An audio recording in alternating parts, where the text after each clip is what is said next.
And we have liftoff. So we are live tonight with Dr. Barre Lando from Alpha Veda, and it is January 9th. Doctor, thank you for joining Rich and I tonight. This has been quite the wait, but it's been worth the wait. How are you doing? I'm doing great, and thank you for having me here. It's an honor to be with you guys, and I look forward to our discussion. Yeah, Yep. so do I. Sorry for cutting you off, No, you're good. Rich.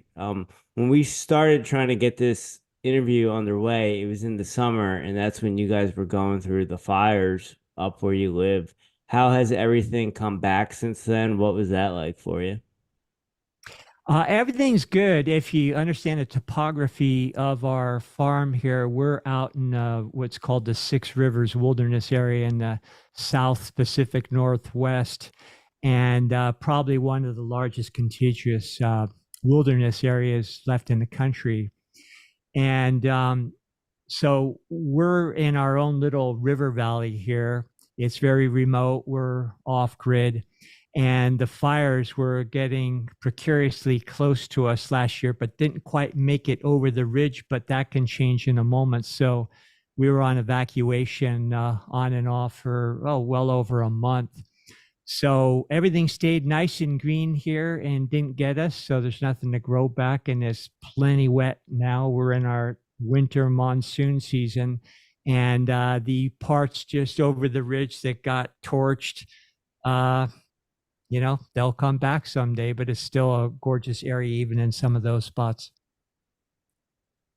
And you guys like to say you're tuning in or recording from the great state of Jefferson.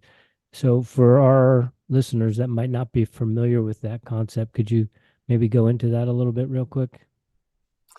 Sure. The state of Jefferson was not just a concept, but a real movement that started, I don't know exactly when, 20 some odd years ago.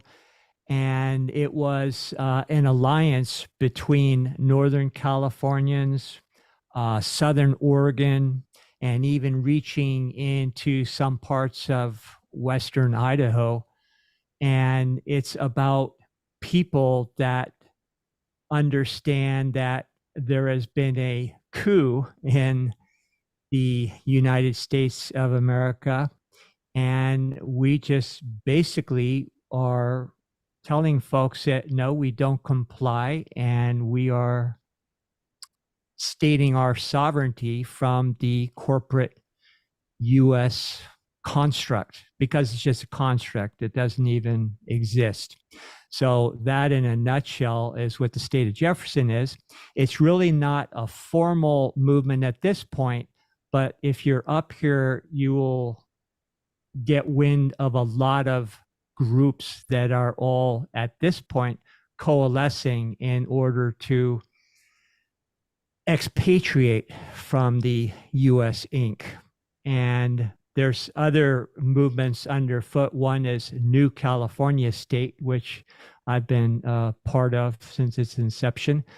And the great thing is a lot of folks are hearing the freedom call, throughout the country, and it would surprise most people that California is a deep red state. As soon as you get out of the San Francisco Bay Area or Los Angeles basin, and we make up the greater population of the state. We meaning folks that still understand what our constitutional republic was, what it was originally intended to be. And we also, well, let's just leave it that. We're that is our formal declaration, we'll say, and it's a declaration of independence, which we are all required to do, and not think that we're all just grandfathered back into the original Declaration of Independence, because it's incumbent on all regions and individuals to make that declaration formally on their own.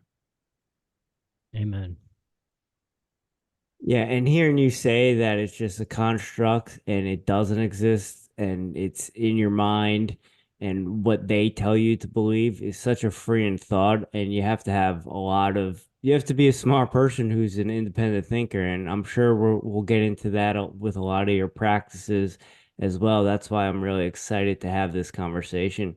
Before we get underway, we like to give through lines, how we kind of found people, how we kind of got to their work. And we've dabbled in a lot of the same guests that you guys have had on.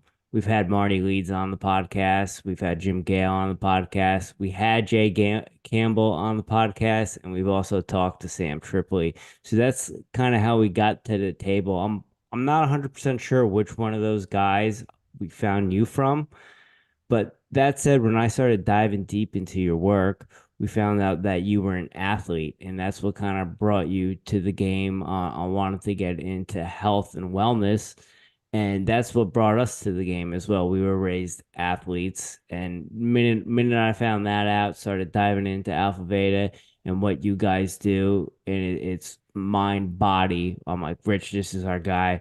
We need to talk to Dr. Barre Lando. We need to get him on the podcast because he's kind of coming from the same way we're coming from. Yeah, and I Brilliant. just And go ahead. Sorry. sorry, doctor. I was just going to add one other thing. I when I was 11, I had a grand mal seizure due to pharmaceutical medication that I was Mm. being treated with for asthma and allergies. And long story short, my mother and my aunt had to do CPR on me until the paramedics arrived. And you talk to people that were around me at that time uh, before that event, and then after, when I had to take 3 years worth of anti-seizure medicine. There definitely been some sort of shift in my personality and certain things like that. So since that time, and even more so as an adult, I've been very hesitant and very skeptical of things like big pharma and just going to physicians in general. And I'm a firm believer that a lot of what ails us, the human body is an amazing vehicle that we can manipulate and do things either with our own physical movement and practices like that, but also taking things from the earth and things that we get from Gaia that we can treat. And then you learn. I've also been into the Amazon jungle, and you learn that a lot of pharmaceuticals are actually derivatives originally from plants and stuff like that. So again, piggybacking off of what Jimmy said, a lot of what you do and what you talk about with Mike, and what your company offers, really resonates with Jimmy and I. And again, that's kind of the through line, is how we got to know you and how we got to love your work and your products and those sorts of things. And we have a handful of questions and various different topics that we want to go down the rabbit hole with you. Fantastic. I'll just follow your lead, gentlemen. Awesome. So the first question I have, growing up as an athlete, knowing what you know now about how the mind works and about the correlation between the earth and the human body, what would you tell your younger self? What tips would you give your younger self to kind of up their performance? Yeah, hindsight is an interesting thing, and I would definitely do a few things different. Although I understand that what I did was perfect for the time, and was part of my path. So, being an athlete, when I was younger, all the way back to grade school, it was all about sports. I always had a ball in my hand, or skateboarding down hills or something. Skimboarding on the beach.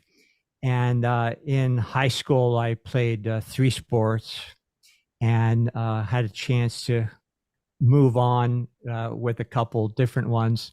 I chose football and started bulking up for football. That was one of those things I would have done differently because I had a good athletic body that was more versatile, and then training more for bulk and strength to be a defensive end position, which is what I played in college and what I scholarshiped in.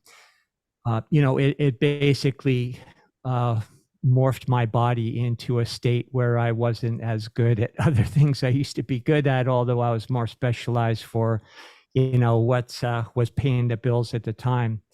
And when I was a freshman in college, I heard that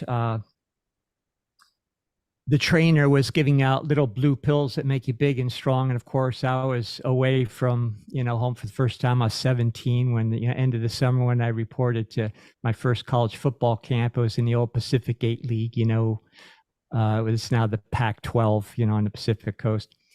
And he said, well, look, you're about 265. You're pretty much for a 17-year-old right where we want you to be. And all these other guys who were putting on this stuff were, needing to get to where you're at already. So we just need to refine, what you already have. So I went away disappointed, but it did lure me into the college library, and I did a great amount of research into anabolic steroids.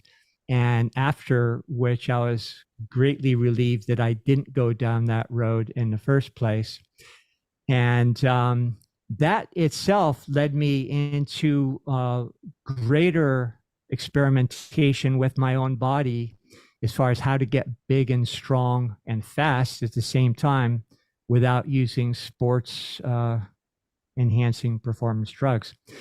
And so that was, the first little thing that spurred me on into, where I'm at now. I never had any inclination to go into medicine or even open up a book, and study, because in high school I detested academics and basically, went to school to play sports and chase skirts and do what, most young guys do. But then because of my college experience, it got me, more academically inclined, research inclined, and one thing led to another. So to answer your question more directly, if I were to have to go back and do something different, I wouldn't have bulked up. I would have gone into more of an external as well as an internal refinement process that I later adapted through martial arts training. And I realized that at this point in my life, pushing 80, I still very active and still, practice martial arts daily and train. On the other hand, I would, I think, have less issues with my body if I would have known back then what I know now as far as proper training from the inside out. So I would have absolutely adapted to the martial arts first, maybe just taking a pass on the whole football thing, even though that was a meal ticket at the time. And, I think I would have done a lot better then. And the training for martial arts is just very science-based. Football was kind of a little bit of the same, but again, it was very specialized. And you really did a lot of things at the expense of your own self. So that's what I would have done differently. On the other hand, I have a lot of great war stories and memories and friends and everything associated with the past football life. So no regrets. Seeing as you played in the Pac-8 at the time, and then now is the Pac-12, and seeing kind of what's going on with that conference, do you still follow that? Are you aware that UCLA and USC have left to go into the Big Ten, and how it's, at least from a wrestling perspective, it's kind of dying? Mm-hmm. Yeah. So the game has changed tremendously.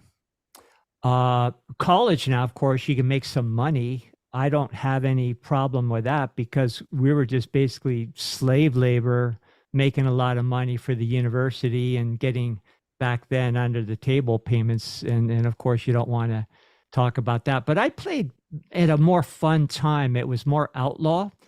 And the things that we used to get away with would be all over ESPN and, conflict with the new woke culture and everything else. So football itself is changed in that the way we were required to play, which is put your head in the numbers, always lead with your head, and spearing somebody from cross field, a full momentum run. It was a tougher game. I was in that transition period where it was the advent of the new modern football player, where everybody's big and strong, and I got up to about 280 was my playing weight, and had a good 40 time and all that kind of stuff. So uh,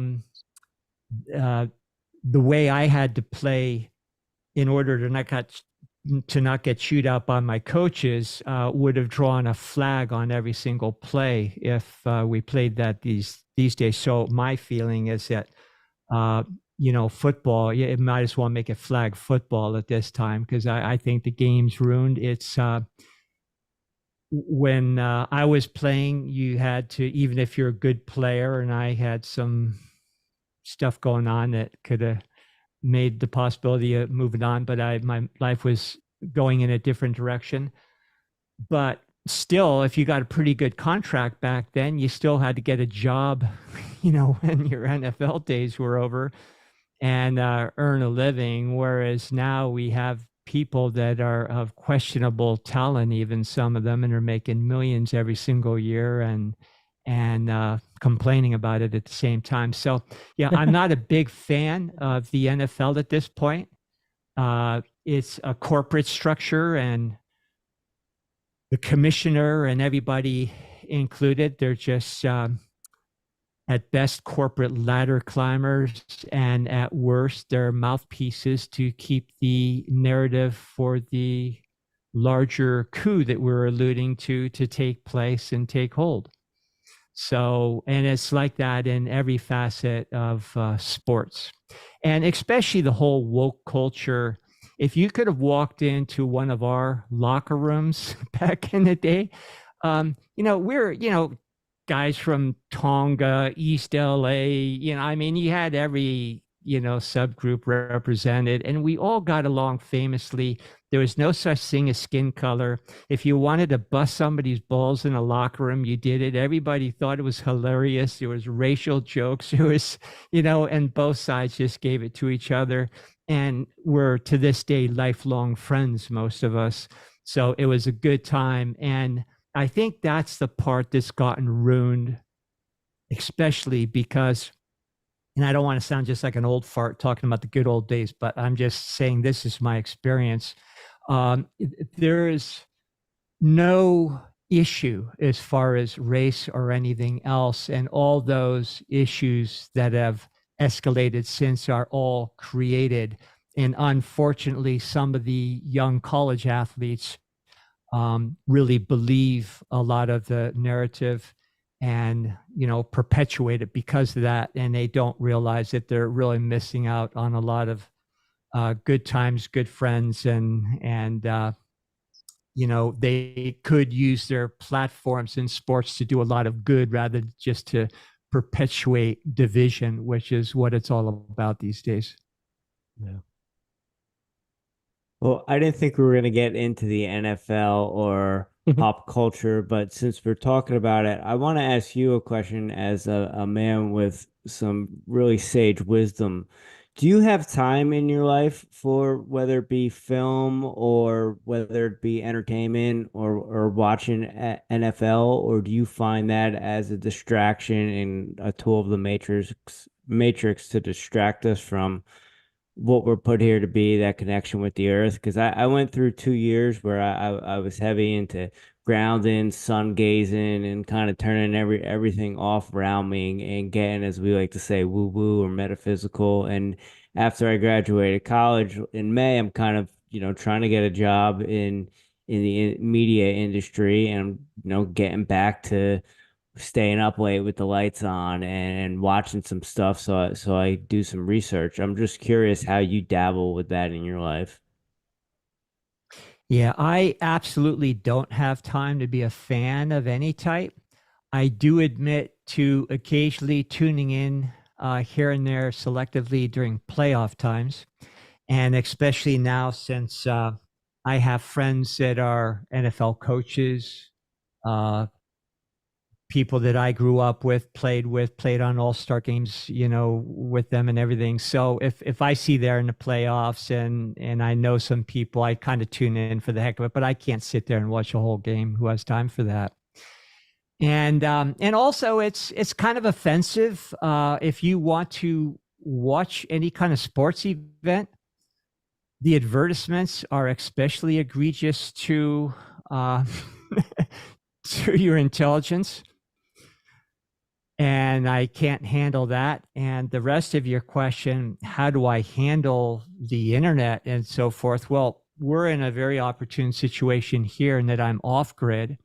We have no cell reception and no cell towers of the like. And if I want to tune in to anything or do some research, which, that's what I use the internet mostly for, or with our own media that we do a lot, or interviews like this, then I just turn the satellite modem on.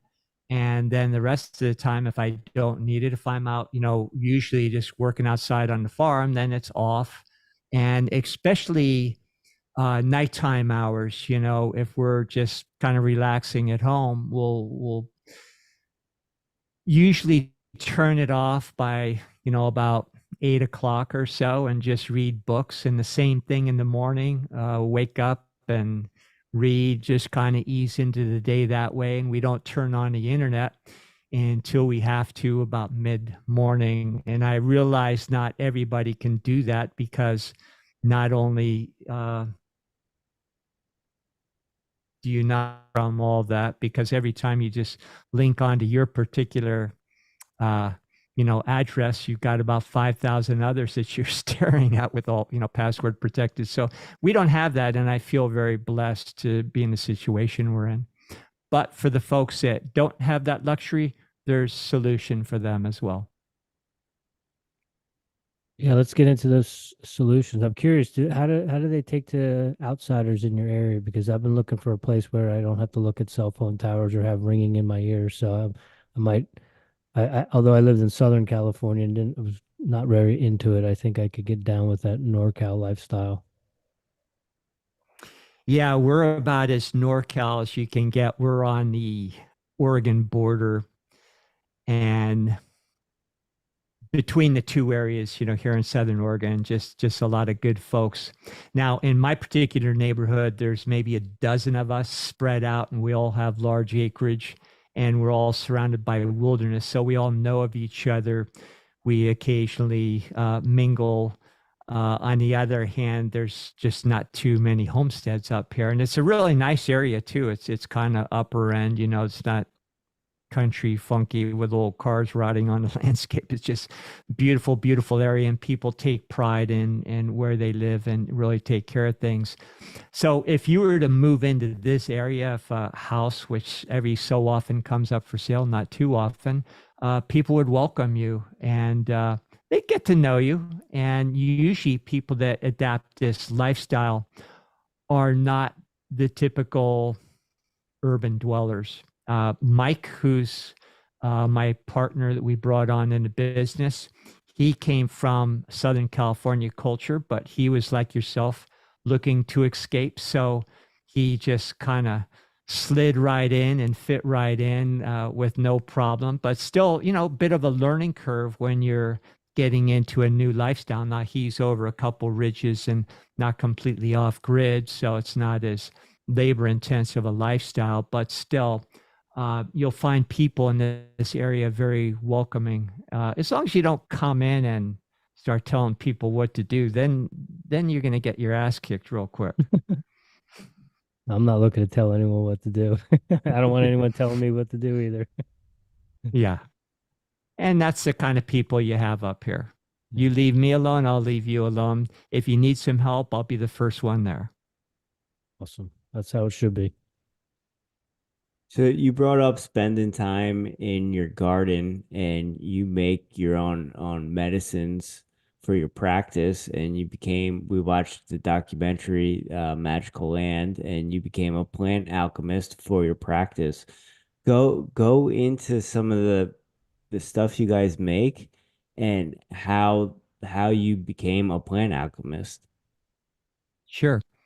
We've had several off grid farms that we've developed. My wife is the true green thumb of the family, and she's owned two commercial nurseries. The last one was at our prior farm, which was in the heart of the Emerald Triangle.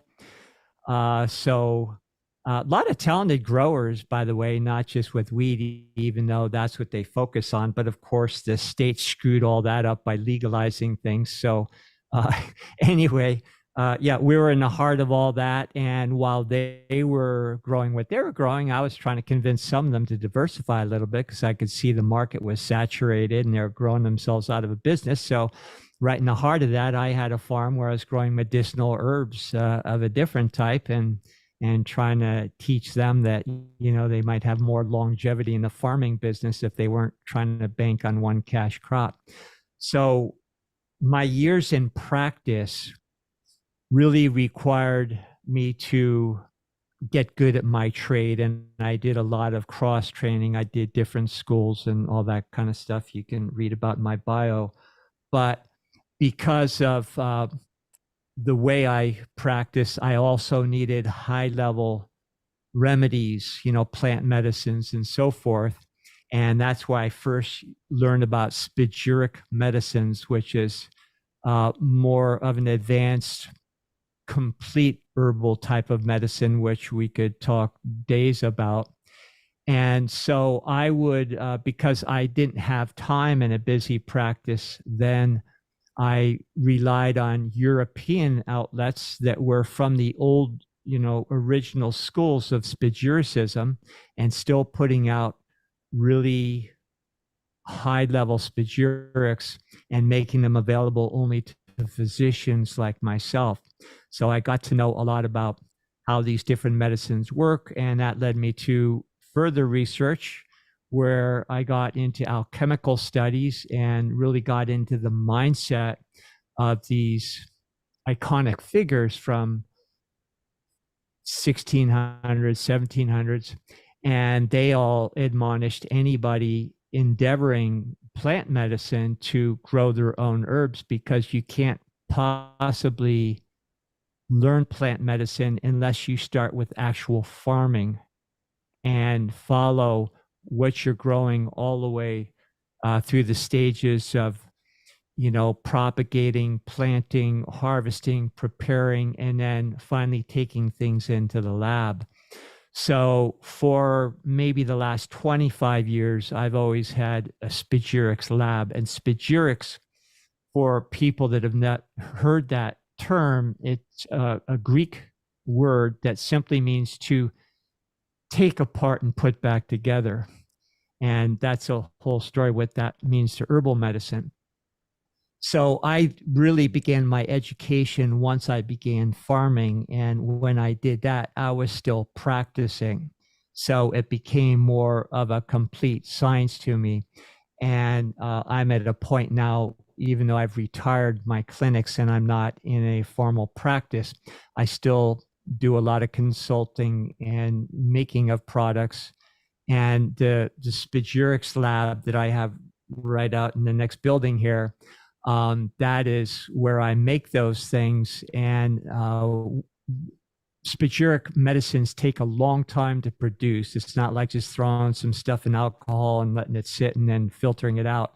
It's a very involved process, and there's many types of spagyric formulas, each requiring different time frames and different levels of expertise. You really need to know your way around a chemistry lab, otherwise you might even blow yourself up. So it really requires some knowledge, but it's, like they say in old alchemy, you have to not just read about it, you have to do the great work. And then that work, of course, becomes more than just making medicines. It becomes more of a personal spiritual practice. And that's very understandable when you understand what's really going on in an alchemist's lab. So that's kind of a long-winded answer to, I hope I answered your question. And a lot of the other products that I make on the site, they are to complete our permaculture farm loop. And one thing we are trying to teach people by not just creating a prototype for a permaculture model, and our particular niche is medicinal herbs. And we strongly believe that any community, even in urban environments, if there was multiples of these small permaculture farms, then it would be go a great way towards decentralization away from all these corporate interests who have really usurped the natural medicine industry and really compromised the quality in a lot of situations. And so our permaculture model is just to say, okay, you could have a farm that specializes like we do, and then another one over here that does this and that. And then the collective efforts of these small farmers will also meet the needs of any community with fresh, vital food, medicines that actually work, and so forth. Now, the rest of our products that I formulate, because everything on there is, one of my original formulations, is some general whole food, whole herb nutritional products. And some of them are derived from what we grow here at the farm. And then we offer those as the last little part of our permaculture model, where now we get to finance ourselves. So we aren't out there like a lot of agriculturists asking for government grants and all that kind of BS. Our whole thing is, get back into self-sufficiency, do it yourself. And for folks that don't want to have a farm that provides beyond their own needs, then you can easily adapt a smaller scaled down model to provide at least for your own needs. Talking Curious. about Go ahead, Jim. talking about the supplements that you guys make, can you give a suggestion for someone who might be on a tight budget of 4 essential supplements that they should be taking, or 4 supplements that you guys sell that they should be taking? Sure. Number one, you always want to lead with minerals, and you want minerals that are pre-digested, plant origin, and that would bring us into old Ayurvedic remedy called Shilajit, which is just these decaying plants over thousands of years oozing from rocks. And that is the prized Ayurvedic tonic out of their complete pharmacopoeia. I strongly believe in that. So some of our more commercial lines all have minerals at their base, and they're all these kinds of pre-digested minerals. So that's number one. You also have to understand a little bit of what the bioterrain means. And that's a long discussion, but in a nutshell, bioterrain medicine, which was my specialization, understands the body is a self-maintaining, self-correcting biological organism. And in that understanding, within also the greater context of the natural order, we realize it. Do I have to be careful what I say? Because I'll probably get you kicked off YouTube. You're good. Microorganisms are not the cause of our ills. We'll just say that. And I won't mention any specific V words or anything that would certainly get us kicked off our channel. And also that there is not this entity floating around in space called disease that is a distinct personality existing in nature, because it doesn't. Disease, as we think of it, is simply a matter of the bioterrain, which is our personal biology, which isn't actually a living ecosystem, is somehow out of balance. And fortunately, the body knows how to talk to us to get our attention so that we can put things back in order.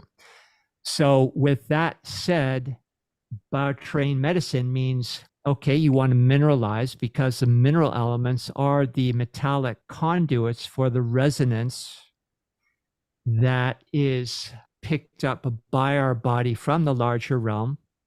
And then in turn, that resonance is conveyed by the cells of the body in order to make all the different structures, their geometry, as well as their function.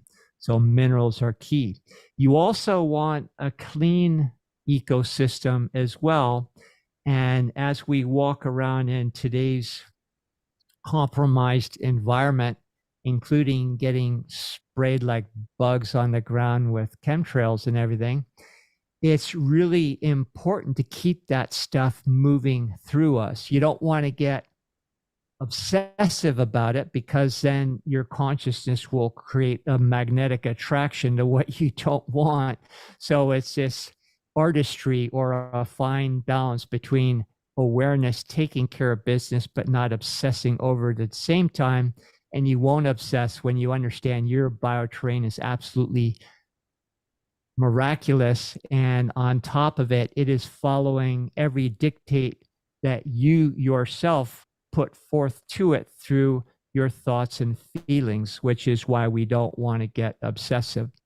So, that being said, again, if you want to just make sure that things don't take up a permanent address in your body and start becoming long-term poisons, which is understood through the 6 stages of disease, which is another great lengthy discussion, then you can take measures to assure that if your body is overwhelmed with noxious influences, which most bodies are these days, and overwhelmed to the point that their normal excretion mechanisms are not keeping up with the work, then I would, number one, go to a product we have, which is which will sound funny to a lot of people, but it's therapeutic coffee blend, which is coffee not to be imbibed through the normal oral cavity, but imbibed through the other end. Because when you do that, and we have a formula that is not just raw coffee, but has other adjunctive herbs that make it work even better and also heal the intestinal mucosa and everything. But what that does is when you take coffee up, then it's immediately brought into the bloodstream and then through the liver portal system, which creates a decongestion of the liver in real time. For instance, anybody that's prone to headaches and that sort of thing, which is typically liver related, you do a coffee enema and that's most of the time gone on the instant. So that would be another thing as far as just, what we would call do some extraneous drainage to help your body keep up with what our bodies are, being required to do these days. The liver is like an oil filter in the car. And if you're out with your truck off-roading all the time, we live off on dirt roads. So you have to just change your filters and your oil a little bit more regularly. It's the same thing with bodies these days. And when you do a coffee enema, you're actually getting a little bit of an oil change and, cleaning out the filter at the same time. The other thing I would recommend would be to just make sure that you are getting all of the other organic elements that the body requires to coalesce, for tissue forming and regenerating tissues. And it does that in conjunction with inorganic elements, which are the minerals.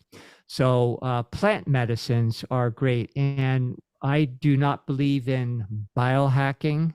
It's kind of stupid when you really get into it. What you really need to do is understand how things work in nature, and that means whole food supplements are the best. So we have some lines in there that are whole food supplements that provide all of your nutrition of inorganic and organic elements in order to just make sure you have the proper building blocks. And the last thing I would also say is cell salts are absolutely necessary, especially these days. And again, that's another whole different topic. And we have those on our site as well. So, a couple things I want to unpack there with you. It's Shaljit, is that how you pronounce it? Which one are you talking about? The first one, Shilajit? Shilajit. Yeah. Is it better Shilajit. Is it better? I've heard different conflicting things. Some people say that the paste is the best thing to get. Other people say it's better to get it in capsule form. Is it? Do but you have it within your specific products, correct? Yes. Okay. Yeah. So the main takeaway with that is the active elements in Shilajit, which is the reason why we would take it in any form, is it is very concentrated in fulvic and humic derived minerals. So humic, fulvic. And understand humic, uh, I'm looking at some piles of leaves, that fell in the fall there, and we just leave them in certain planting beds because they're going to compost and make good soil and everything. And, that is basically what Shilajit is. It's just old composted plant matter. Now, and that is defined as humic minerals. Now, fulvic minerals are the same thing, only a smaller molecular size. I like fulvic in our products because they have the ability to transport the other elements in the different formulas more directly through cell membranes and into tissues. So what we use is fulvic and humic concentrates, which are what you would hope to get in Shilajit. And if you're doing pure Shilajit, then you just want to make sure that you have a high-end purified form. If you going on eBay and places and getting different offerings, you'll get some good stuff and you'll get some not so good stuff. But the fulvic that we use, and for instance, in a typical product of ours, where one dose would comprise a healthy dose of this fulvic, it's actually 10 times more high in fulvic than Shilajit itself. So the form that we use ourselves is to just not isolate in a synthetic fashion, but to derive just those important elements without any possible impurities or wondering, whose product I should take and so forth. And also, they're third party tested and everything to make sure they're free of heavy metals and all that kind of good stuff. And not all Shilajit does that. Some does, but you can usually discern a lot just by reading people's company literature. Sure. And then with the coffee enemas, I also heard that it's really good for boosting glutathione. Is that correct as well? Yes, glutathione is perhaps one of the more important, I want to say, molecules. You have to use common jargon when we're talking, but the world is not made of molecules, it's made of waveforms. And the molecular theory is a theory. And in fact, there aren't little magic BBs clinging together through covalent bonding, making stick figures. And that's not the way nature works. It's composites of waveforms. So, sorry, I digress, but the, where were we? The elements, and sorry, I got off on a little tangent. I want to make sure I answer your question more directly. Yeah. I was just saying, I've heard, one of the benefits of coffee enemas is that it helps boost Thank you, glutathione. So glutathione, we'll call it a molecule, a very important one in our body. Our body makes it. Now, when you do a coffee enema, it raises our glutathione levels at least 600 times. So it's more than your body could possibly manufacture. And that goes a long ways, especially these days, in protecting our bodies from everything we've been talking about.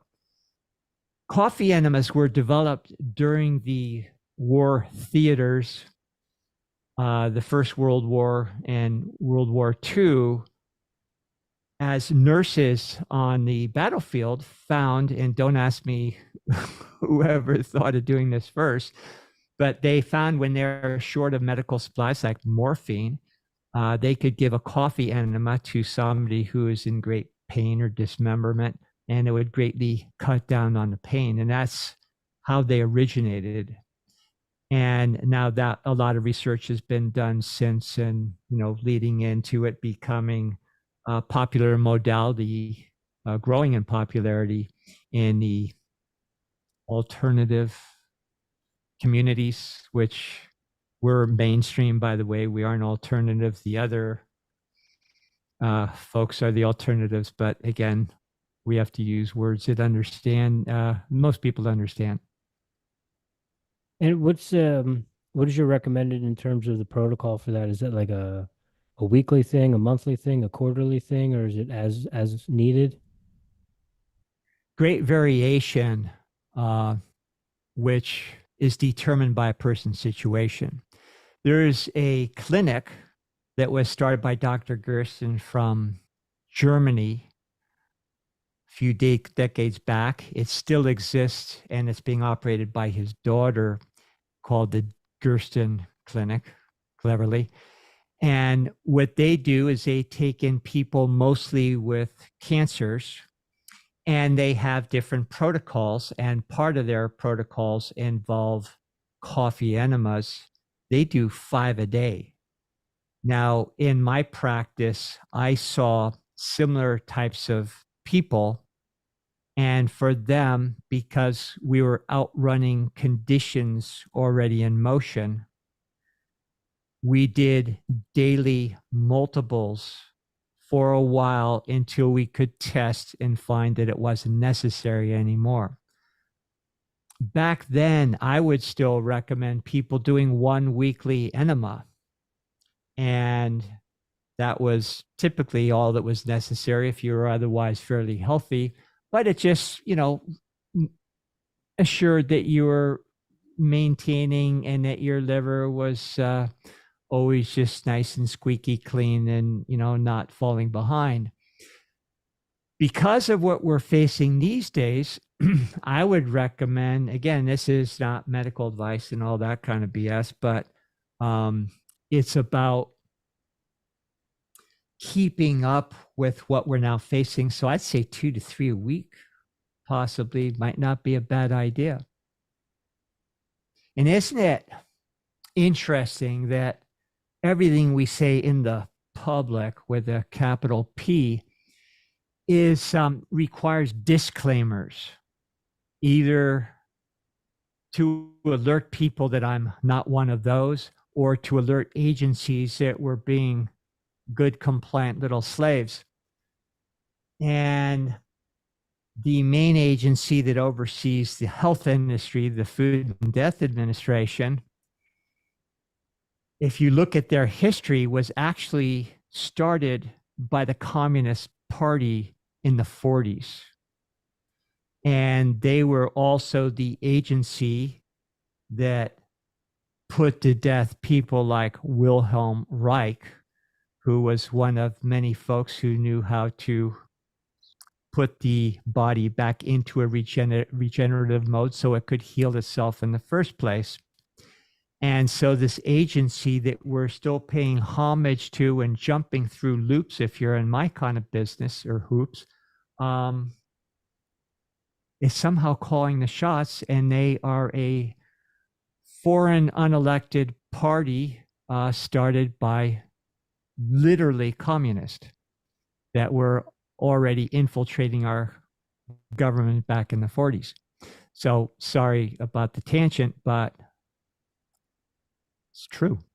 Yeah, you're good. We love that sort of stuff, and we always like sharing that sort of stuff, and we always encourage people to fact check the things that we say, and the things that the guests like you that we have on, because I think it's good for people to learn these things on their own. They hear it and they just can't wrap their head around it, and they can't believe it until they actually get on the computer and look these things up, and they find out that they're true, and then all of a sudden they start peeling back the layers of the onion. And just having guests like you Yeah. on, we're just trying to create that ripple effect where the more people that know these things, the better off we can be. And like we started this conversation off with, we have everything within us to fix ourselves.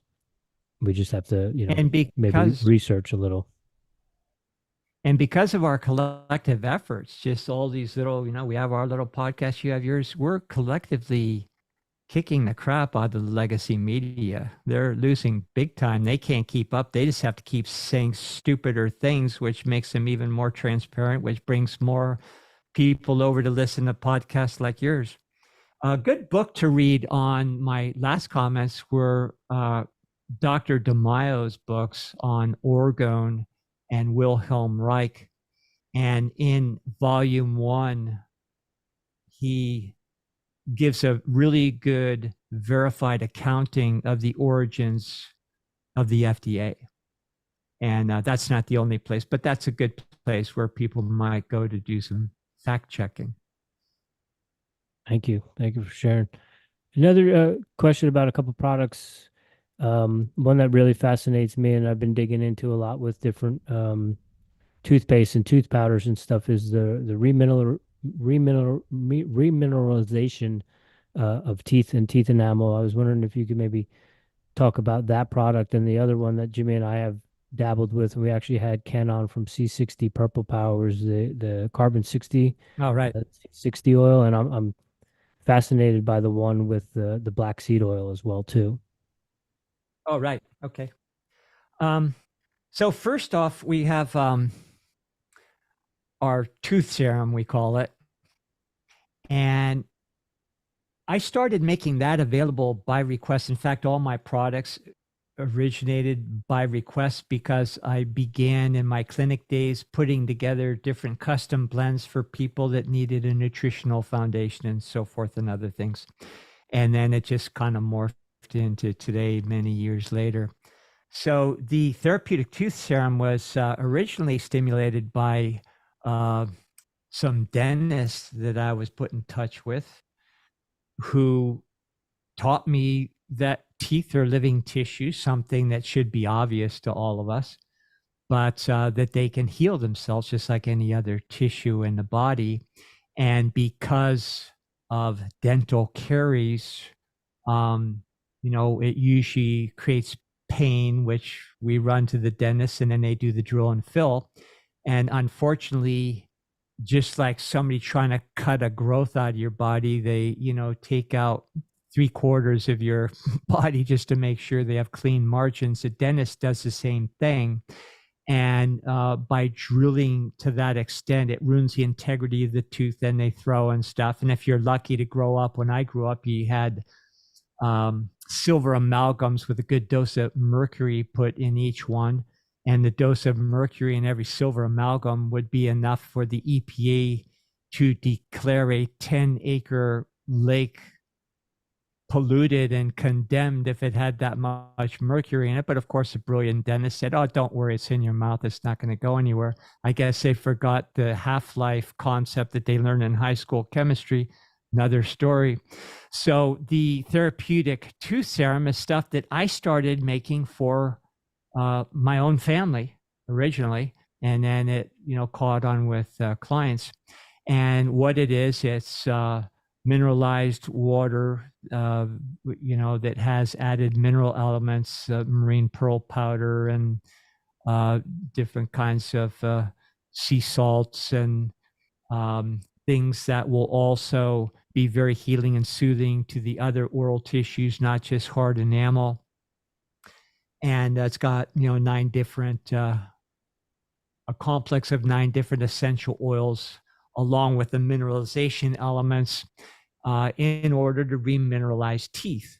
So if you're fortunate enough to get a dentist in your vicinity that understands all these things, and maybe you're in pain, then you can go to him and he's just going to do a very moderate cleaning out some of the worst pulpy area and injecting it with ozone, and then maybe just putting a little temporary on it.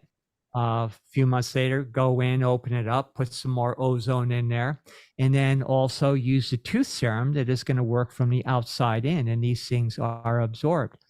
Now, the very important thing with teeth, though, is to make sure that you are taking your cell salts. And the one cell salt that is responsible for giving cells the ability to make hard, elastic tissues, elastic connective tissues, which is what teeth enamel is is Calcarea florica. And so anybody that is concerned about their teeth animal or enamel or has issues already underway, then you want to do that. The other good suggestion is to do oil pulling. Now, I've got herbs curing out in my lab here, and within a couple months, we'll have a companion oil pulling product. The oil pulling, now we have a lot of different things, including tree resins, mastic tree resin, and other essential oils and oils that are all infused with key herbs and a bunch of other things. So I won't give you the complete infomercial, but it is, while it's in your mouth for 20 minutes, we'd recommend swishing it around. It's doing two things. It's strengthening all the tissues in the mouth, including the hard enamel tissues. And also it's allowing contact with the sublingual capillaries.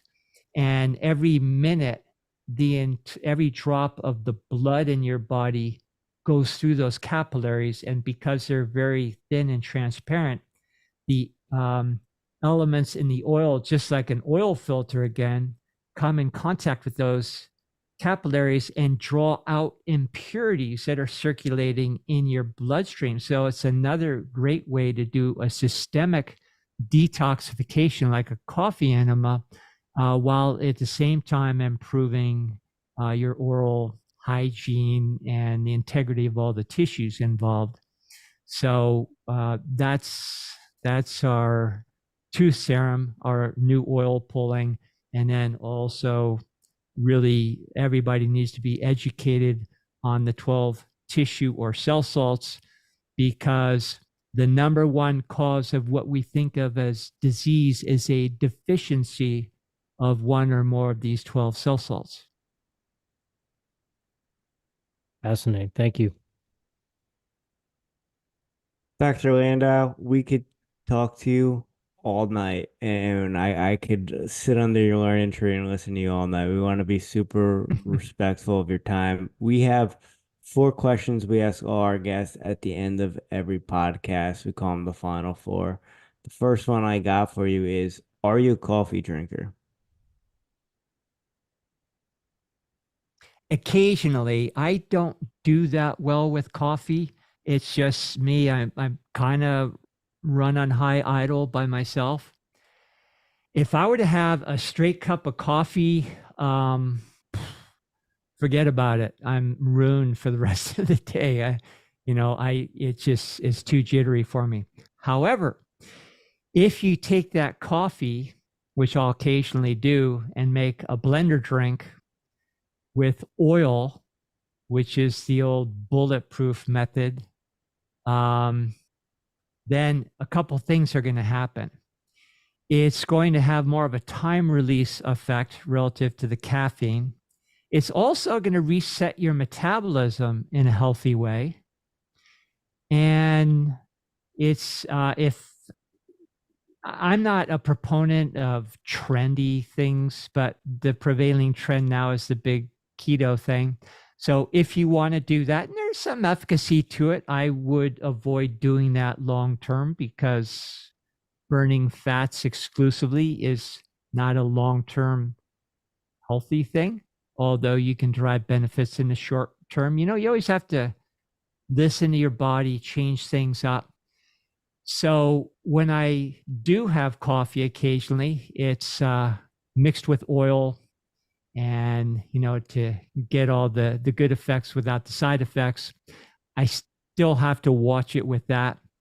We have another line, we call them thermo infusions, which are designed for this use, and one of them is coffee, but the coffee also we complex with herbs, in this case he shao wu and chaga mushroom, and then we have 4 other thermo infusions that all have caffeine containing herbs like mate, only in a guayusa form, and green teas and things. And, so you get that caffeine effect, but, and each one is complex with different medicinal herbs. So you get a good herbal effect as well as that time release effect and all the good things you can get out of caffeine, because caffeine actually has some benefits if it's used correctly. I'm curious, you say oil, is that coconut oil, MCT oil? I prefer coconut oil. Not everybody can tolerate MCT oil. And if you think about MCT oil, I don't think it's horrible or not saying anything real bad about it, but it's just not within my philosophical wheelhouse, we'll say, because you're taking good old fashioned whole food coconut oil, which is amazing in and of itself, and you're putting it through a synthetic step in order to isolate and concentrate certain um, fatty acids within coconut at the expense of the whole complex, the way nature designed it. So I like to use this whole coconut oil. Raw grass fed butter is amazing as well. So it's not just coconut oil, although coconut oil is great. And for folks that don't want to have animal derived products and, it's good, it's vegan and all that kind of stuff. I'm a big fan of butter. I grew up in an extended family with dairy ranches and had the pitcher of raw milk on the table, and that whole thing. So I'm a big believer in whole foods in that fashion. Dr. Lando, do you have any daily practices or rituals that you do on a regular basis to show up as the strongest version of yourself? I do. And of course, everybody has to find what makes themselves click and see what works for you. So I'm not at all endorsing a panacea for everyone. First thing in the morning, and my wife and myself, we're going on 50 years here, and we've done this for 40 some odd of those years. First thing, we sit down with each other and we do decrees. Decrees are a practice. You could think of them as affirmations, only unlike affirmations, where you're stating very positive, maybe goals or imagery in order to be your best, possible self. You're decreeing. So you're getting a little bit more bold about it. And it would require a belief system that you are a co-creator endowed with the responsibility and the ability to create whatever you wish, as long as it coincides with universal law. And decrees, of course, are traditionally used by sovereigns, kings and queens and royalty. And if that sort of person desires or intends to have something done, it gets done. Otherwise, heads roll. So if you are doing personal decrees, you're starting off every decree with two simple words, which is I am, which is also the English translation of that universal intonation of which is the Godhead. But you are at that point with those two words stating or declaring a declaration of independence again to the entire realm that you, as a Godhead at your point or your coordinate in universal consciousness, you are demanding and commanding the following to occur. And you do it with practice daily to slowly ingrain a belief system that when you do that, the call is instantly heard and manifest. So start out with decrees.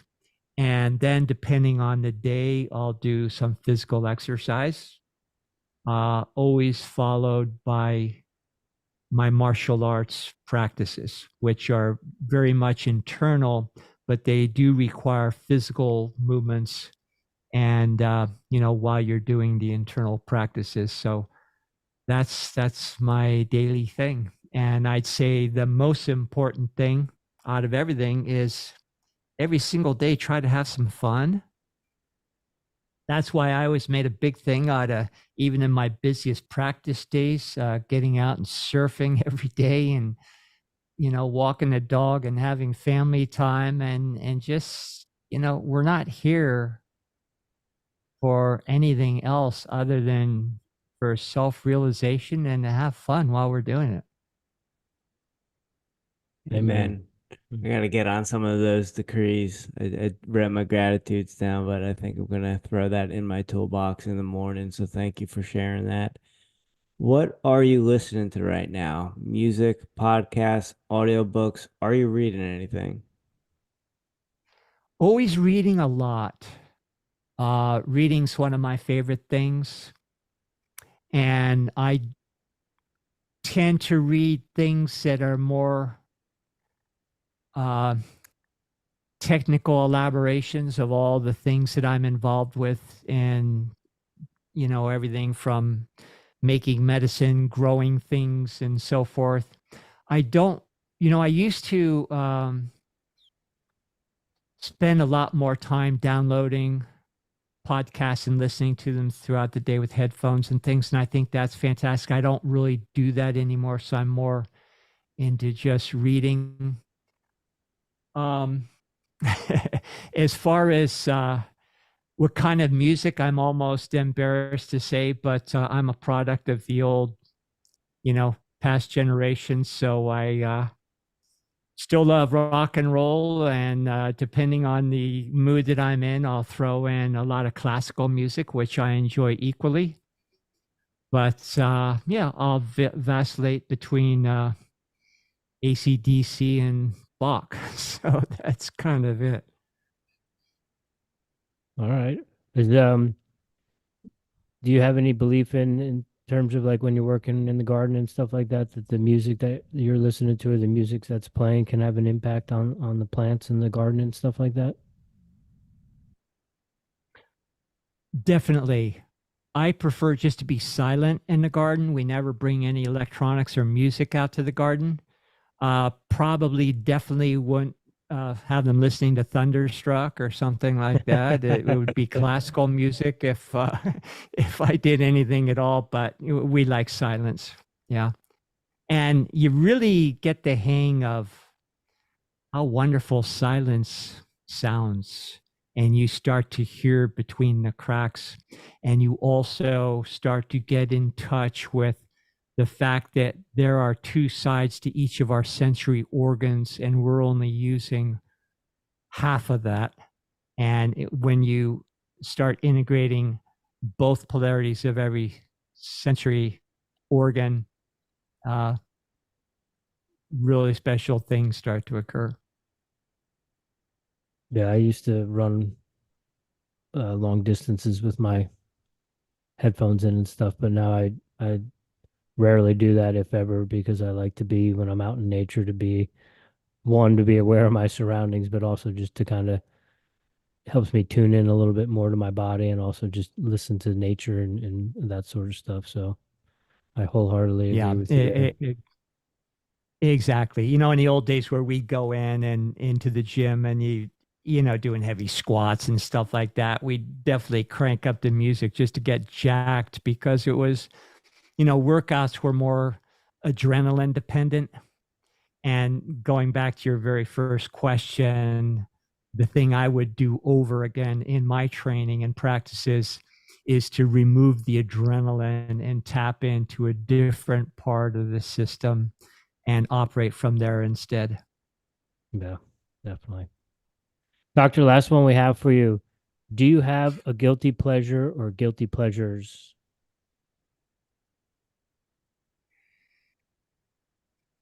Sure. It's funny, the guilty pleasures, which maybe in past times were, more what the term implies, guilty pleasures these days are actually kind of healthy lifestyle habits. So working out, training, especially in light of running a farm and a busy uh, business and everything we do, it's just real nice to do healthy indulgences just as because you're really making time for yourself, creating a little safe space, that is for you and you alone. And so I'd say my guilty pleasures are kind of health oriented these days. Uh, but that's all I can think of. And good tasting food doesn't have to be made out of crap. So I love to eat still, and my wife and myself both like to cook. We take turns cooking for each other and make great food, and so that's a healthy indulgence. But by most people's standards, it would probably be considered health food. Yeah. With everything you have going on in the farmer stuff, do you still make trips to the grocery store? We do Yeah. once a week. Okay. And especially in the winter time, because there's Yeah. less stuff growing, our chickens are still laying eggs even through the winter here. So, there's a lot of things we don't have to get. We have a greenhouse where we have some things going. We're just now getting ready for spring prepping, even though we're not even halfway through winter yet. So, yeah, we're getting geared up for the next growing season and everything. And come first part of summer, we don't have to buy anything. And also during the winter months, we have a great sprout garden in the kitchen sink, and that's great for alive, crunchy green things right there. So we don't buy a lot in the grocery store, but we go in once a week. Okay. Thank you. It's a long journey too from where we live, Yeah. so it's you don't just run out to the store every time. So you make your shops count. Definitely going with a list, huh? You're not just winging it. Yeah. Yeah. Dr. All right. Lando, Go ahead, Jim. let everyone know where they can buy your products, where they can listen to the podcast, and anything else you want to send their audience to. Thank you. That's simple. Just one place. That's alphavedic.com. ALFAVEDIC, alphavedic.com. And I thank you for asking about our products and everything. Really, I've talked more about our products today with you gentlemen than we ever do on our own podcast, because we don't want to be salesmen out there. And our commercial line is for, again, to complete the permaculture loop to fund another season of farming every single year. So thanks for your support and talking about it today. Yeah, we're like Jimmy said, as we talked about, we're raised as athletes, and we're coming at the optimization from originally from an athletic perspective, but now as we've gotten older and we're not necessarily athletes anymore, it's about connecting and being the strongest version of ourselves mentally, physically, spiritually, and emotionally, and you guys resonate with all that stuff, and we believe that same things that we're talking about. There's things at work and at play that are not helping us, and you guys have a great line of stuff that can help combat that. So we want people to know about that, and we're just trying to again create that ripple effect so um, we can all live better and be happier and have more fun. Thank you. I appreciate that. And last comment, being an athlete is a mindset. And especially if you followed through in your more developmental years with honing those musculoskeletal connections with that mindset, no matter what phase of life you find yourself in later on, you're still an athlete for life. So that's just the way it is. But instead, you start applying that mindset to other endeavors. And I'd say that training in athletics has carried me through every single phase of life, including present time. Yeah, Amen. yeah. Thank you for your time tonight, Doctor. Really appreciate it. Thank you, guys.